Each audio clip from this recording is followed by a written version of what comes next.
Today on Straight Talk Africa, a look at the ongoing elections in South Africa.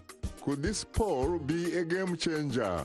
That discussion is coming up next right here on Straight Talk Africa. Hello, welcome to Straight Talk Africa, live from the Voice of America headquarters here in Washington. I am Shaka Ssali, and today we are discussing the elections that are underway in South Africa. The Electoral Commission of South Africa says nearly 27 million people have registered to vote in Wednesday's National Assembly and provincial legislature elections. The number of people registered to vote represents about 75% of the eligible population.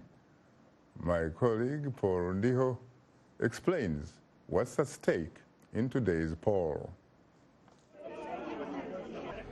The stakes are high as South African voters cast their ballots in today's general elections. This is the sixth election held since the end of the apartheid system. The poll also marks the 25th anniversary of the country's iconic 1994 elections, which saw the African National Congress Party with Nelson Mandela at the helm arrive at the forefront of the nation's political landscape. But now the ANC is facing an uphill battle to retain its dominance amid a series of corruption scandals. South Africa's President Cyril Ramaphosa says he's determined to clean up his country. We want to rid our country of corruption. We want to rid our country of the malfeasance that has been happening in the past few years. We are going to make sure those Ngempela who are found to be accountable have to be accountable before the law. Political analysts say comments like these from the president have only added fuel to the opposition and their campaigning fire. Mr. Ramaphosa says to the people, listen, he says this the other day. He says, yes, the ANC captured the state, but please vote for us. He says, we stole from your future. Give us a chance to steal even more.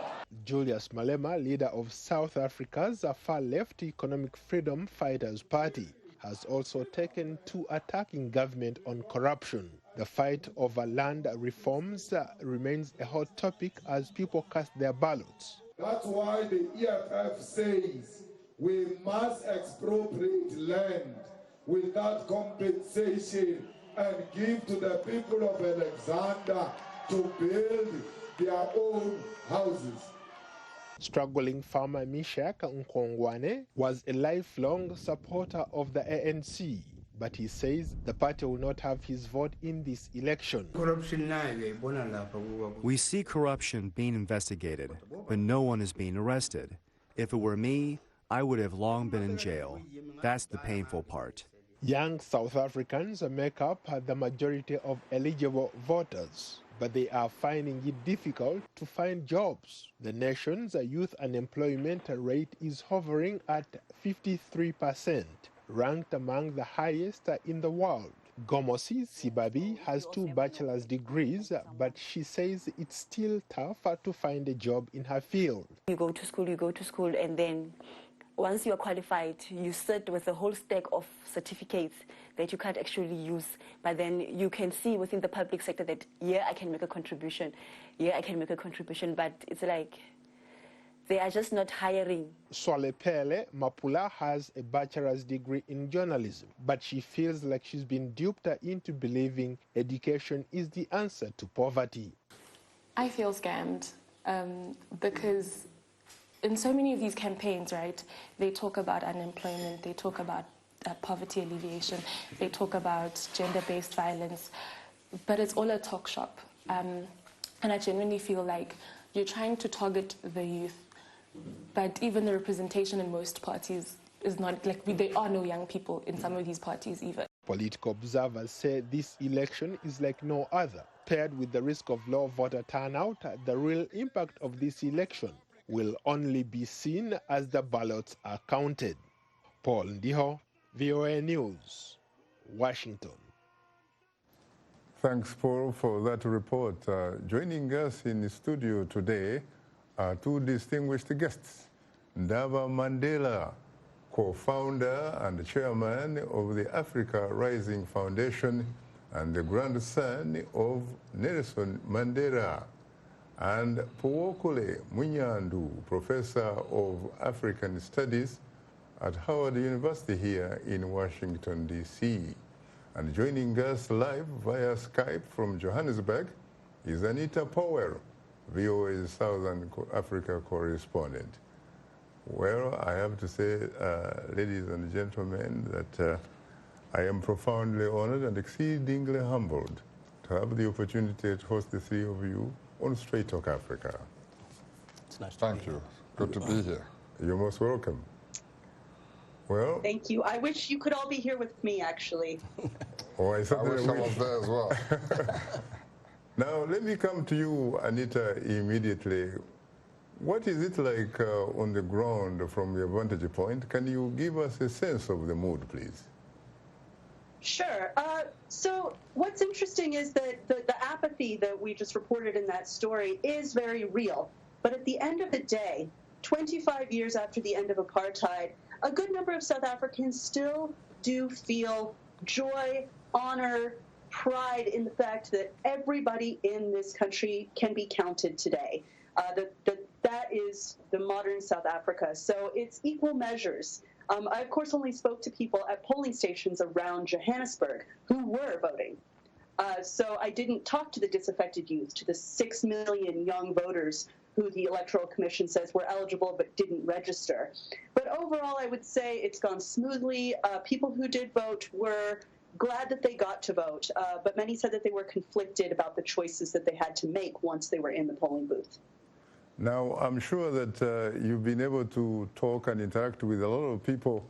Based on that, do you get the sense that this election is about the issues, or is it about personalities?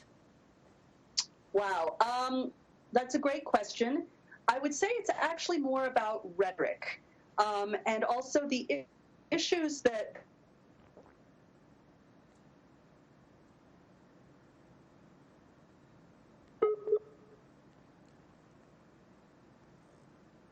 Well, yeah, it looks like we seem to be experiencing some technical problems here. Let me ask you, Ndaba Mandela, you pretty much just came actually from South Africa. Yes. What is the mood like there? You know, I must say people were very excited to vote, similar to what, you know, Anita was saying. And, you know, the demographic that I come from, I'm also from Johannesburg. And, you know, I'm 36 years old. So it's that age group that's just outside of the millennials. Mm-hmm. And we are obviously at the point where we look at the actual politics to say, does he deserve my vote? You know, and a lot of people are very dissatisfied with the ANC, with the corruption allegations, et cetera, et cetera. But I have hope because we have a new president who is a successful businessman. He comes from a successful background where he was. And I believe that he can turn things around. However, he has to be bold, he has to be strong, because he's fighting a lot of people who are still have allegiance to the old president and old way of doing things. But I believe he can revive it and bring our party back where we belong. But what about, talking about your party, of course, you mean the ruling ANC, correct? I am Mandela's grandson. The party of the Madiba. That's his right. But Madiba was associated, for example, with values. Right. With morality. That's correct. With ethics. 100%. It doesn't seem, frankly, from all the evidence on the ground, it doesn't seem like the ANC, his party. But like I said, that is Zuma's party. That was Zuma's ANC. We have a new president. You must understand that Zuma was removed a year before he finished his term because the people had no confidence in him, because they decided that this man can no longer stand for us. What he's doing to the party, he's killing the party. Therefore, we removed him, and we brought in a new president. You must remember, South Africa is the only country on the whole continent of Africa who have removed 2 presidents before ending their term. So it shows you that our democracy is alive and well, and it shows you that the ANC is alive and well. And of course, the first president, you know, in 1994, was able to serve 1 term. 1 term, and he finished his term. He's the only president to date who has finished his term because he did a good job. And so, you know, a lot of people complain. Yes, Zuma should have left office maybe 2 or even 3 years before. Maybe he shouldn't have even had the 2nd term. But I can confidently say that he was very much at the epicenter of some of the scandals and corruption and, you know, malpractices that were happening within the ANC. And now that we've removed him, I believe we can revive the ANC, but it depends on the strength of the new leadership that we have right now. But Ndaba, what about the reports suggesting that this election is or could in fact be a referendum on the ruling party, the ANC? Well, it may be so, but I believe in the next 2 days we shall find out. But it's still early to say. You know, people will complain and complain, but you have young people that vote a certain way, you have older people that vote another way. So you cannot really say until the results come out. When you talk about young people, the unemployment, for example, rate, yes. We're talking about more than 50%. Yes. Jobs, jobs, jobs. And the economy also seems to be stupid. It is. We are in a recession currently. You know, I know Standard Bank, for example, 2 months ago, had to shut down 95 of their branches, which meant the loss of, you know, over 2,000 jobs. It's been a very hard hit economy, South Africa. And again, we can ask my colleague and friend and brother here whether Zuma was at the epicenter of that or not. Let me go back to Johannesburg. Anita, are you there? Yes, I am. Very interesting conversation. Now, talk to me about the evidence that you have been able to compile so far. Do you get the sense that people are voting for issues, or are they in fact voting for personalities? Wow. That's a difficult question because we do have some very compelling personalities, or rather interesting personalities in the mix. We have, of course, the firebrand leader Julius Malema, whose appeal is very obvious to young, disenchanted youth, disenfranchised youth, who believe that they should be more economically empowered. As we mentioned, there's over 50% unemployment rate for youth. I think, though, people are voting mostly on the corruption and service delivery issues. I really do think it's that simple for many South Africans, at least the ones I've talked to. And those are the issues that are first in their mind. It is, how do we get the economy moving? How do we get rid of the rot? And who is going to lead us to a better life, the life that we deserve? And so I do think South Africans are voting more for personalities, especially since you know, a lot of observers and analysts have noted that Cyril Ramaphosa, while a very competent president, does not exactly have the magnetism of his predecessor. Nobody could deny that Jacob Zuma was a very magnetic personality, and the ANC knows that because they've used him to campaign in the Durban and KZN area. So I don't think that his personality is necessarily persuading voters. I think they are voting on the basis of issues. How is the economic freedom,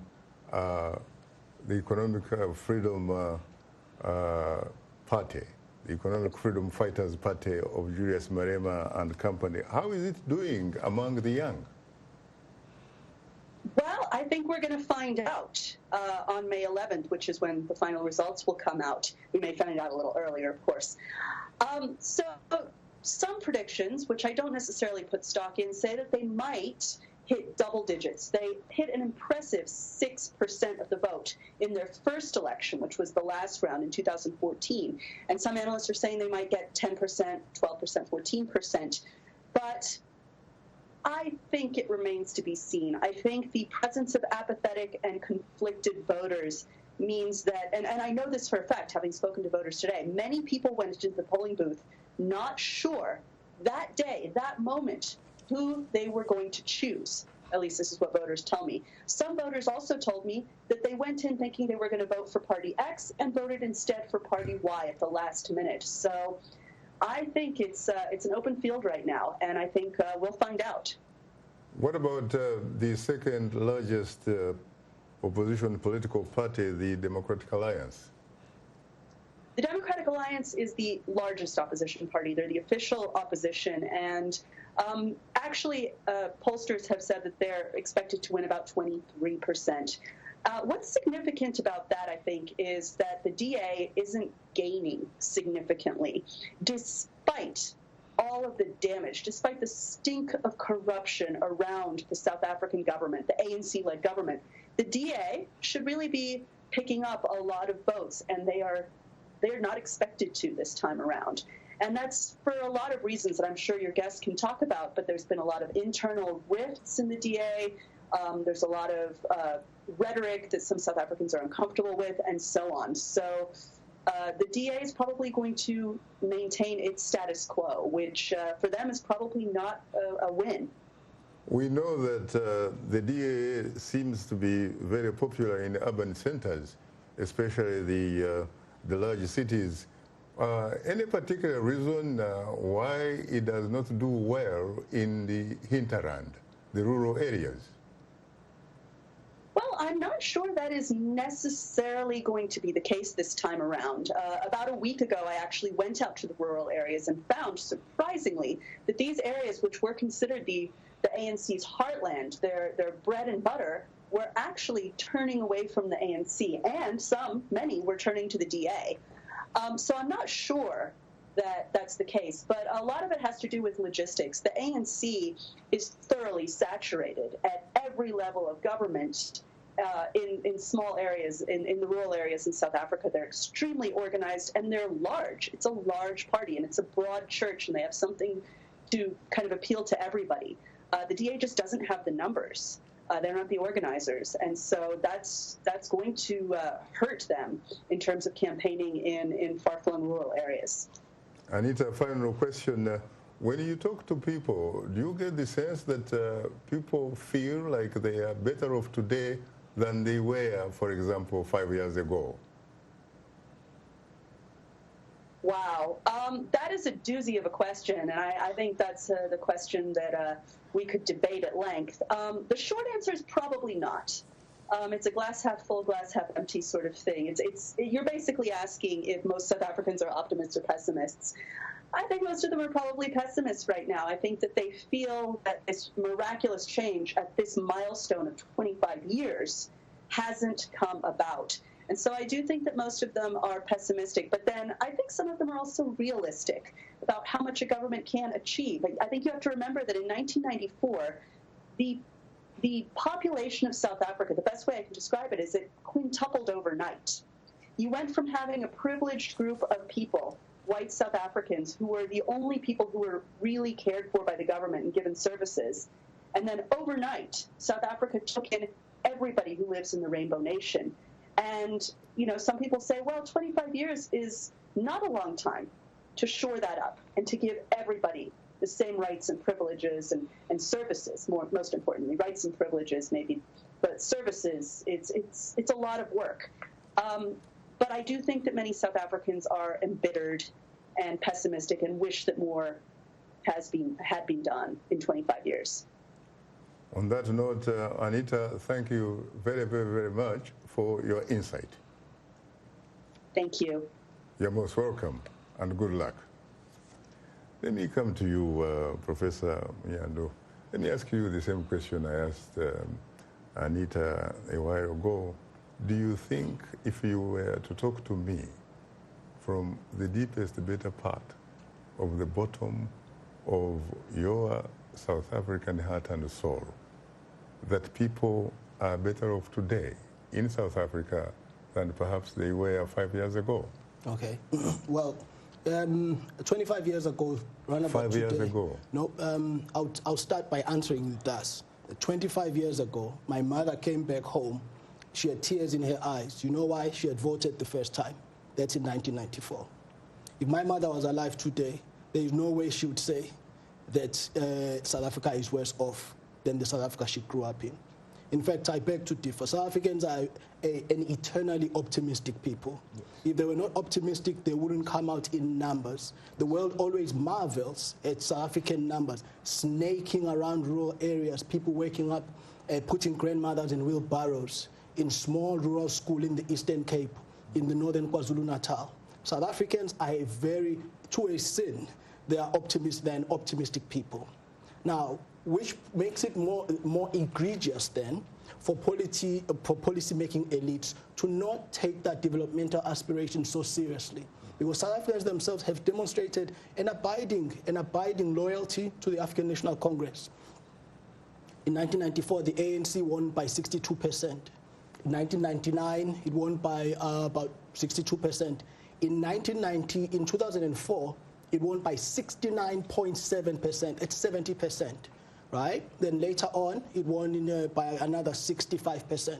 So the ANC has always dominated the South African polity. My point then is that the ANC has not taken it seriously within its own organization, knowing that much of the decision-making that needs consequential decision-making, that is, as far as policy is concerned, takes place within the ANC itself. So by the time the elections come around, Mr. Shaka, you could put Winnie the Pooh there, and many people in South Africa will still vote for the ANC if the Winnie Pooh says, I'm ANC, right? So that tells us a lot about the South African people's mindset, and the extent to which the people like my mother are still alive and politically active is the extent to which this election today is going to veer. So it's a question of, is the ANC going to get less than 60% or not? And that, for a South African who's lived 25 years, seeing such a large margin of victory, the closest or the highest vote any opposition party has ever received in South Africa is 22%, right? So I'm looking out for two things. Is there an opposition party that's going to crack the 22% ceiling for an opposition party? Secondly, is the ANC going to hit less than its 62% election floor, which I'm going to predict it will. The margin of victory. Yeah. Now, talking about KwaZulu-Natal, where you obviously come from, you know as well as I do that there are a lot of people who were ANC supporters who may be disillusioned because of the manner in which their son of the soil, Mushorozi, Jacob Zuma, was treated for having been prevented from completing the second term. Are they voting for ANC this time around, or are they going back to vote for Inkatha Freedom Party? This is a great question. There's a pessimistic view that would say that, look, politics is local, right? And one of the most unpalatable facts about democracy is that human beings, given free will, they vote for whom they want, regardless of the reasons. So I would say that this pessimistic view holds that there are people who are regionalistic in outlook. We cannot ignore that as serious analysts. And then these people are going to vote for whoever is from KwaZulu-Natal, and they might return their vote. But the optimistic view holds that the African National Congress, to its credit, is a behemoth of a machine when it comes to elections. Probably owing to much, some might say cronyism, owing to, well, some might say even patronage. So it's whoever can deliver a certain province. And Mr. Shaka, that usually takes place in the ANC before the general election, in the ANC's conferences, whoever delivers a branch and so on and so forth. So it's usually a fait accompli when elections come around. But it's for us serious observers then to see how much this deviates. So an optimistic view holds that, look, the people are still going to vote in large numbers in KwaZulu-Natal for the ANC because of the ANC political machinery. However, a pessimistic view holds that it's going to be a less of a margin. You know, one good thing about South Africa is that it happens to be one of those few countries on the African continent that allows its citizens to participate in the democratic process even when they live overseas. Have you been able to vote, for example? Did you cast your vote? I wish I would have. I'm in the process of renewing my South African passport. There's this quirky South African law that says you need two things to vote overseas, an ID and a passport. And so if your passport has expired, which mine is in the process of being renewed, you cannot vote. So unfortunately, I was barred from voting. Hopefully that law changes later, but the analyst in me looked at the reason behind this as it was kind of the government's intention to discourage South Africans that have left the country and have no interest in the country. So if you don't have a passport and you have a South African ID, you cannot vote. So that's a very little known fact about voting abroad. I see. What about you, Ndaba? Did you vote? Were you able to vote? I was not able to vote because there is a period in which you have to apply to vote overseas. And so by the time I had applied, that period had just expired. I think I missed it by a week and a half. Mm-hmm. And so, they sent me a couple of emails and they sat me down and they said, listen, next time, please make sure you apply in time, etc. We really regret that you can't vote, but these are the rules and regulations. Now, you were of course, someone probably that would be described as an ANC life member, or someone that was probably born within the ANC. Of course. What is it, for example, that you think South Africans this time around should really vote and support the ANC, given the manner in which it has handled or mishandled the economy, given the manner in which it has been associated with corruption, something obviously that would never be associated with the Madiba himself? Yes. Given all these reasons that you have given now, it is very difficult for me to try and convince anyone to vote ANC. But I know that there are friends and colleagues, people within our, social community who are purely just allegiance to the ANC. The one thing that we know is that we believe that it's only the ANC that can ultimately be the one to deliver the change that we seek. ANC is the only party that has the machinery to be able to affect the change that we seek.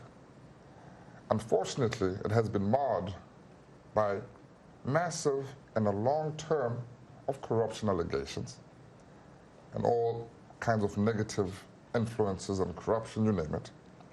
But, the only way I can appeal, like I said, to the people is that when you look at our history and where we come from, you know which party is serious about bringing the power back to the people. Now, we must also be patient and understand that it's not going to happen overnight. We cannot be Zimbabwe and decide to grab land, right, from our predecessors. You're talking about the elephant in the room. We have to make sure that our people are in a position where they have the skills, they have the knowledge, and the know-how to be able to turn that farm and make sure it continues to be productive. Now, if you just grab the land, same thing is going to happen in Zimbabwe. So we need a comprehensive 7 to 10-year plan, right, where the staff, as each year progresses, they get more of the ownership of the farm, but they're also learning the skills and the knowledge to be able to take that harvest, process the food, go to the market, not just in South Africa, but globally, right?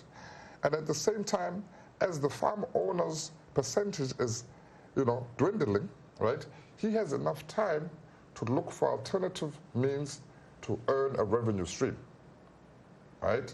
So we have to make sure that all the interests of the different parties are looked after. Land appropriation without compensation is one point that I agree with Julius Malema. That is one point you agree with Julius Malema? Yes. Now, you know, of course, that that is the country's policy because Exactly. it was supported by the ANC Exactly. and the EFF. Isn't that taking you very close to what happened in Zimbabwe? No, I don't think so. What you must understand is that we are engaging, we are now saying, this is the policy that we're going to follow, but how do we implement it is the difference with Zimbabwe. It's the implementation. Hence, we have gathered the churches, because churches, if you think about it, have a lot of land, civil society, corporates, government, the public, to engage to see what is the most equitable way to transfer the land. I, for one, believe we have to do it over a 7 to 10 year plan. That's my personal view. But, of course, my brother here may have other ideas. And I think it's important to listen to every idea that is out there, right? Obviously, that has value. And then sometimes we may have to mix and match the different ideas of how we implement it. Or sometimes we say, hey, there's a clear winner here, and this is the way we're going to go. I'm afraid time happens not to be our best ally. It never is. You are tuned into Straight Talk Africa. We'll have more of a discussion in a moment. So please don't go away because we'll be right back with you.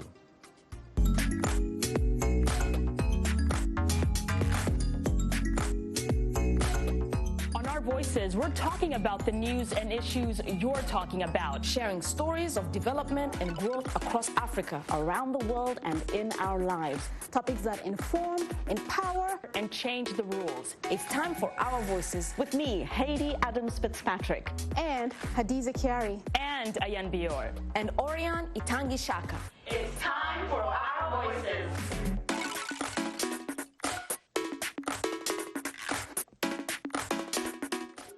This is Straight Talk Africa on the Voice of America.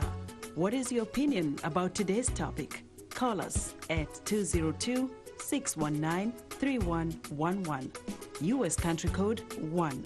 When you call, remember the following. Ask only one question, keep your comment brief, and turn down the volume on your radio or television. Now let's return to Straight Talk Africa. We appreciate all of our audience feedback. Straight Talk Africa streams live every Wednesday on Facebook. You can watch our show there, and please have a comment. Now let's look at what's on tap for next week's program.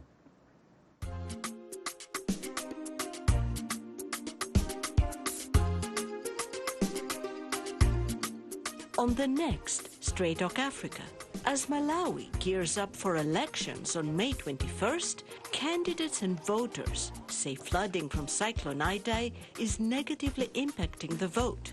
Some voters living in evacuation camps lost their registration certificates, while Malayan candidates say they can't get their message to supporters living in the camps. Uncertainty at the polls on the next Straight Talk Africa. Today we are discussing the South African elections. Our guests are Ndaba Mandela, co-founder and chairman of the Africa Rising Foundation, and the grandson of Nelson Mandela, and Phiwokuhle Mnyandu, professor of African Studies at Howard University.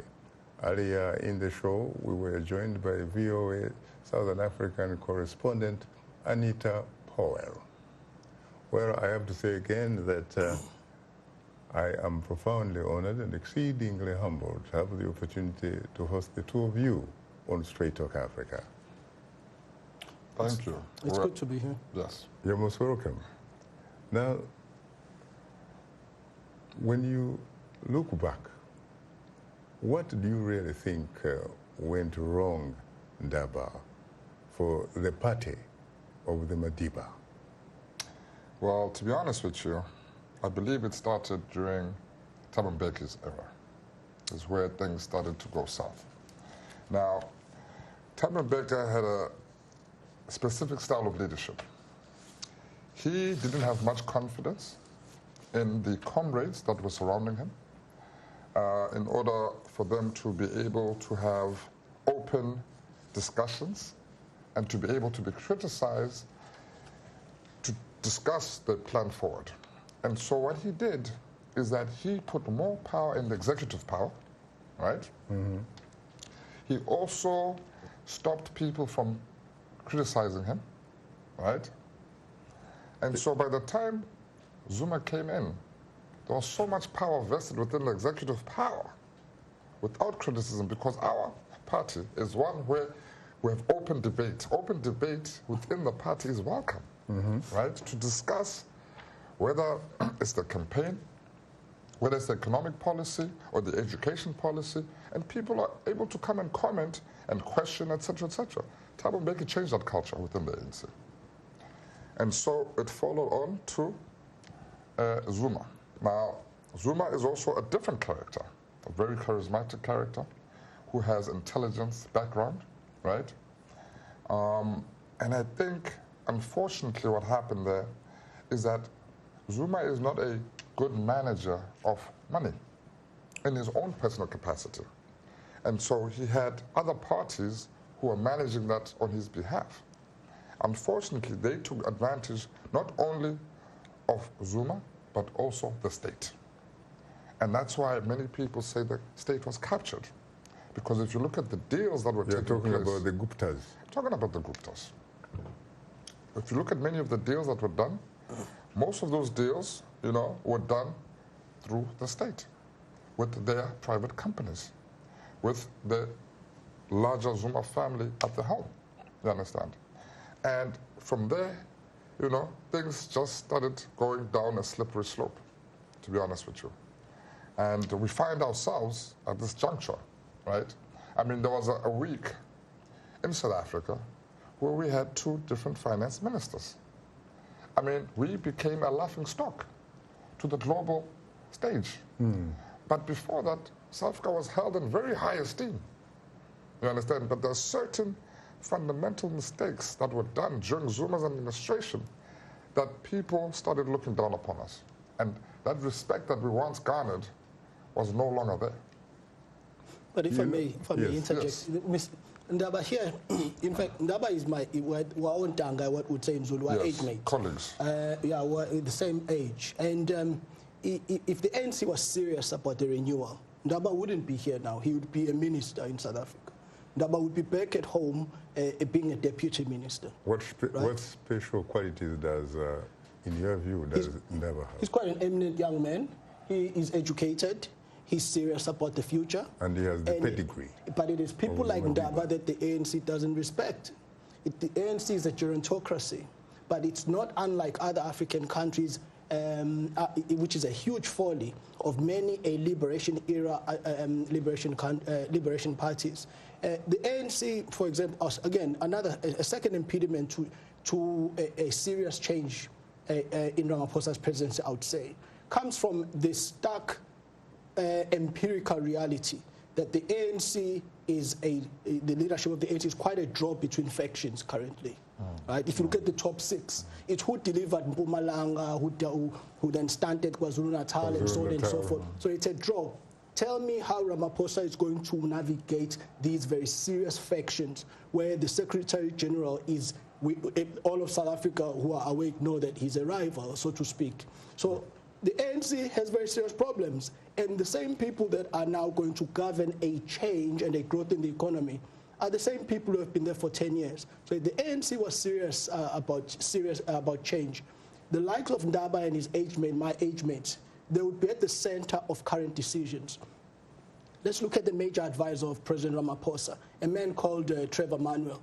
He was in charge of the ANC's National Economic Committee since 1992. And the former finance minister. Now, reality tells us, you know, if we have 27% unemployment, what is the definition of insanity? Doing the same thing over and over again and expecting a different result.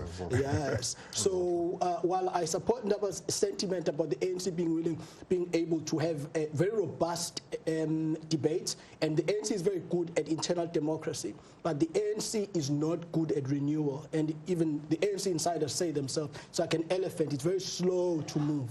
It's very slow to move. And so if you're interested in developmental imperatives, land, unemployment, inequality, there's still children in KwaZulu-Natal and the Eastern Cape who have to take off their clothes and put them in a bag to cross the river, then dry off and put them back and walk to school. And we expect that child to grow up and be a doctor. A serious country like South Africa should have zero tolerance for such things. It should be an egregious thing, right? So, and only a renewal of new blood can do that. That would be my pessimistic take. That is a very good point that I have to say to my brother. You see, you have a generation who are liberators. They're not change makers.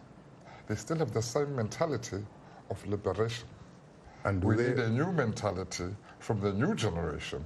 And is what my brother is saying here. And do they have, like, almost all over the continent, when you look at liberators or those people who call themselves liberators, they seem to actually have a sense of entitlement. 100%. We must be. Let us perhaps be. Let's be sympathetic to our freedom fighters. There were 3 camps. Many of them. There were the ones in the bush who stayed in the African continent. They were in Zambia. They didn't get a chance to go to school. Right. Then there were the ones who were in exile, who were in Sussex, Oxford, and having, according to their colleagues, they looked at them as having had a better time during the struggle. Then there were the vast amount of our people who stayed within the country, bore the brunt of this. So if you look at the succession of presidents, and there were the prisoners, right? Utata, the prisoners, right? Then you have Mbeki, the exiles. Then you had Zuma, who had a significant body of people who were one of the ones that were aggrieved, who stayed in Lusaka and Dar es Salaam, who were not as educated. The point then is that at the dawn of our liberation, these people, jobless, untrained, uneducated, what are you going to do with them? And that's how cronyism comes into place. So unless we have a very prescient, imaginative strategy for dealing with hungry comrades, because they are still there, that should be part of a developmental strategy for Mr. Ramaphosa, because he represents the ones that stayed behind, that had their ear to the ground, but some might say they were the ones most compromised because they were the ones in close proximity to the levers of economic power. So we need a very big strategy on how to deal with hungry comrades. You can't wish them away. And they must feel entitled because they fought while others were going to school, right? So I would like to hear what he thinks about that. Now, Ndaba, you said something about the second post-apartheid president, Thabo Mbeki. There are reports, for example, that there are people who basically perceived him as a sort of intellectual snob, as someone that was very much detached, really, from the ordinary person in South Africa. Would you say that is a fair criticism? No. I personally do not agree with that. I think he was very much in touch with the people, but he was not able to communicate effectively with the people. There's the difference. You understand what I'm saying? Communicating. This is a man that studied at Sussex University and therefore spoke the English of the Queen at a different level than the average South African. And smoked a pipe. So when he came, that is a private issue. That's got nothing to do with us. He's an intellectual, by the way, and very, very profound at that. When he spoke to the masses, he spoke at a very high level. And so the message would not necessarily touch the people compared to a Zuma, compared to a Madiba. You understand what I'm saying? Who was able to down themselves or stand up, you know? That's the only criticism. I don't think he was a man who was out of touch. He was definitely in touch. Otherwise, you've not been able to be in that position. Let's be honest. To be in that position, to work yourself up, and to become a president, you have to take your hats off to that man. You have to give the kudos to the man. That's number one. Number two, how are you now going to define your presidency?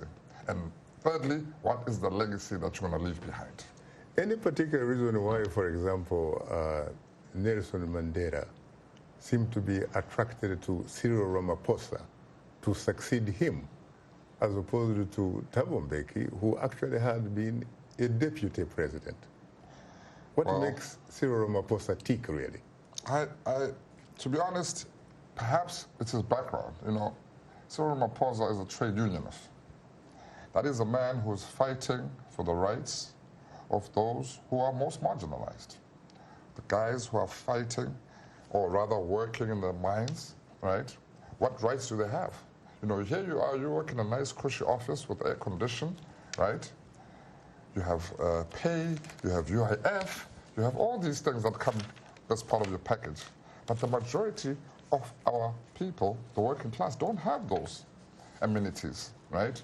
So he's a man that has always been there fighting side by side next to the working class. So I think that's possibly why Madiba had a much more closer relationship, because, you know, you're on the ground. You're on the ground, basically. I don't know if my brother wants to add anything. I think as far as a positive, well, it's nice to have some positive aspects of the man. This is a man who's a vendor.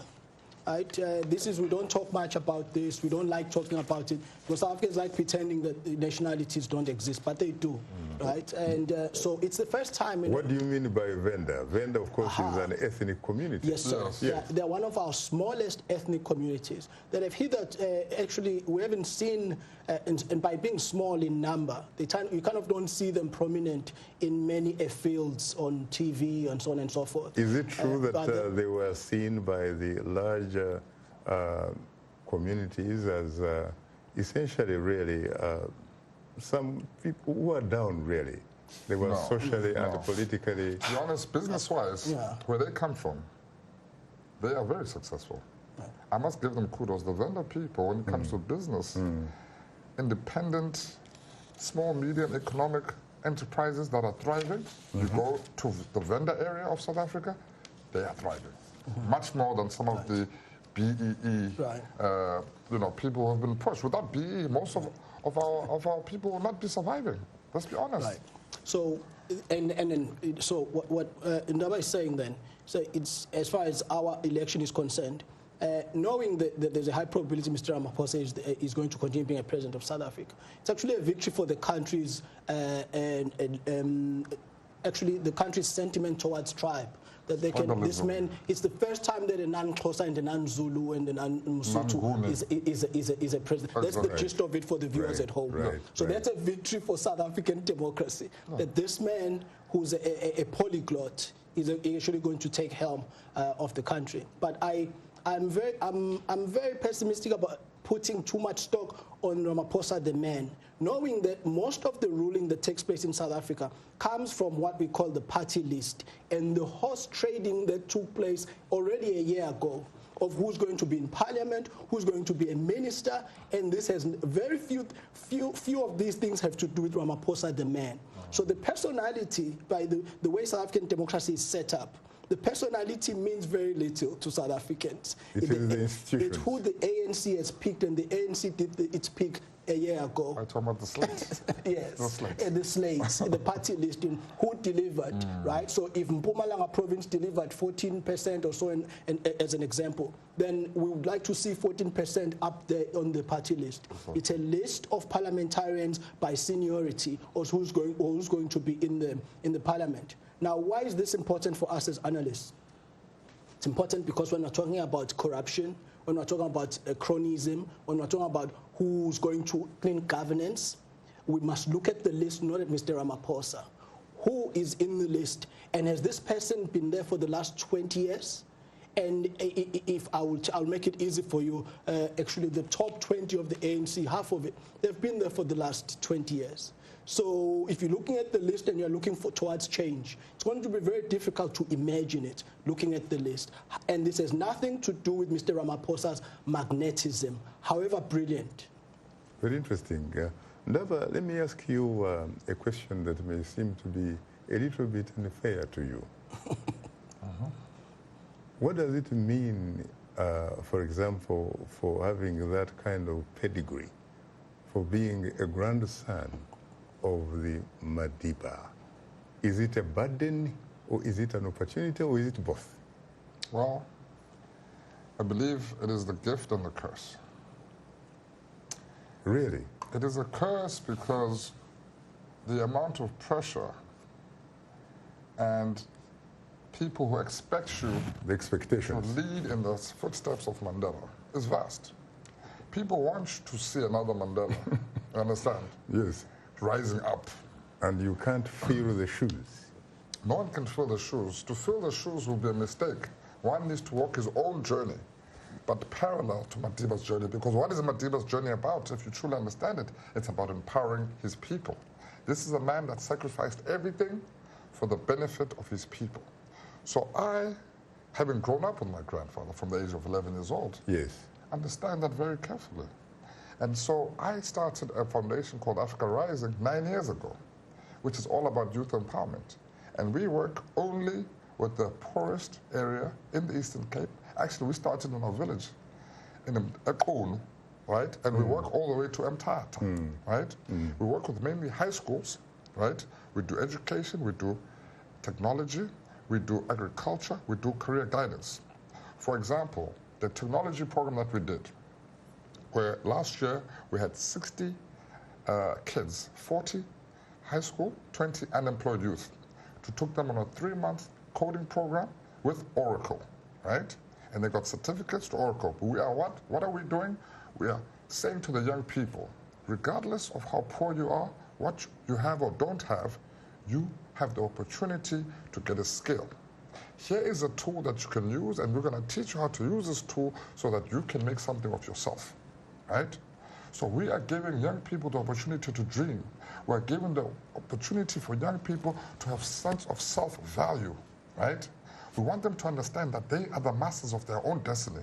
They must not blame the ANC, they must not blame the government, but they must say there is an organization called Africa Rising that cares about us and wants to see us succeed and wants to see us breaking the cycle of poverty. That is what Nelson Mandela and the legacy of Madiba stands for. Shall I have to push back? They must blame the ANC, because the ANC is the ruling party, and the people have always trusted the ANC to deliver. Sure. That is why the burden of proof and the burden of good governance in South Africa, it doesn't lie with who's in government. It should lie directly with the ANC, because the people of South Africa have given so much of themselves and their democratic hopes to the ANC. So yes, they must blame the ANC now. But you see what I've done, I've taken the bat in my own hands.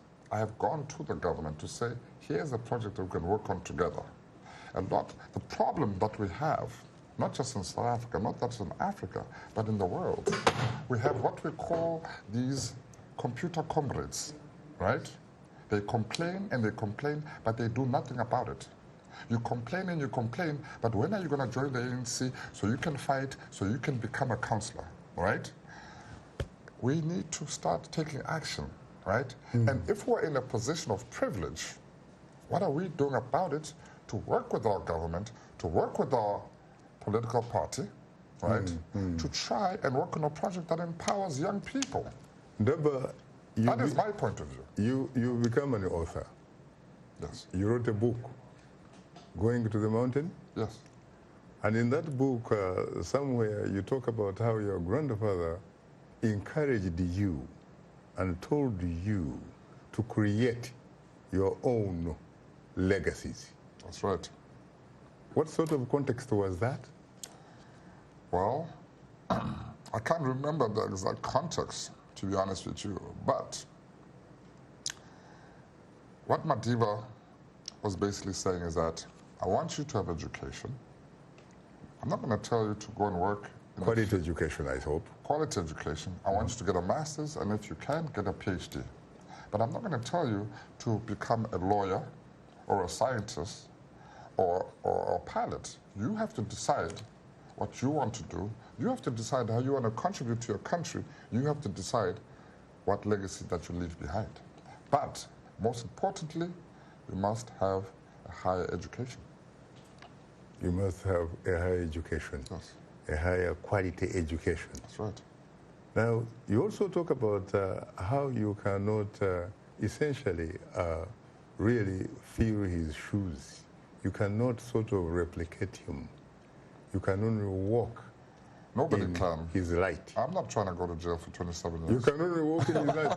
Yeah, you talk about how, and you talk about, of course, what a very, very uniquely patient individual he is.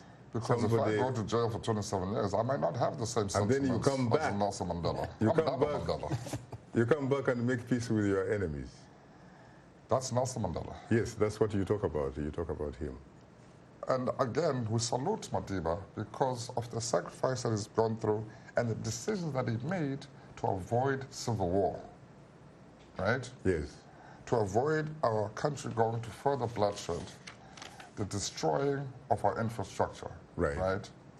And again, it would have been us moving 10 steps ahead. Nelson Mandela was very lucky, right? Or South Africa was very lucky because we were the last country to gain our independence. And so when Nelson Mandela was still in jail, he saw what was happening, right? 1950 in Ghana, 1980 Zimbabwe. Yes. And they were kicking out their predecessors. And he decided, no, that's not the way to go. Otherwise, we shall be in a dark era ourselves. Let me ask you some kind of a ticklish question, Professor Mnyandu. You know, there are perceptions, for example, about South Africans. There are a lot of Africans who are concerned that South Africa does not seem to think it is part of Africa. That in fact, when you are in Johannesburg, sometimes you talk about going to Africa, north of Limpopo. And I have experienced that, as a matter of fact, at one time in Johannesburg. We must be fair to our people. Why is that so? We must be fair to our people. There is a historical reason for this. During apartheid, if you were black, because the apartheid government didn't want South Africans to leave and go get an education.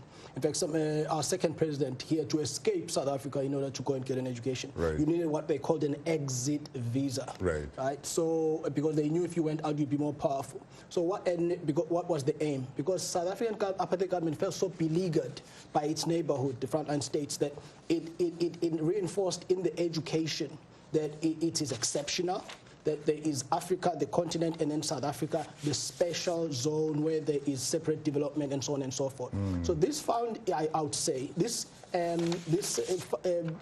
outlived apartheid. And sometimes you then find it where black South Africans tended to be more cloistered, the same as white South Africans, and kind of less exposed to the rest of the continent. But to be fair, South Africans actually are not xenophobic. South Africans like their fellow Africans. South Africans have lived with their fellow Africans in South Africa for a long time. In Zulu, there's a word called Amazinzimbane, which means people from Zanzibar, that every Zulu child learns. So South Africans have coexisted with other fellow Africans for a long time. But there are episodes. In fact, when you read Mine Boy, you know, you have these characters, Zuma, you see that South Africa was that kind of society that you mentioned. Well, unfortunately, time happens not to be our best ally. On that note, our distinguished guests are Ndaba Mandela, Phiwokuhle Mnyandu, and Anita Powell. Thanks to our audience for tuning into Straight Talk Africa. In the meantime, get better, not bitter, South Africa. And please remember to keep the African hopes alive.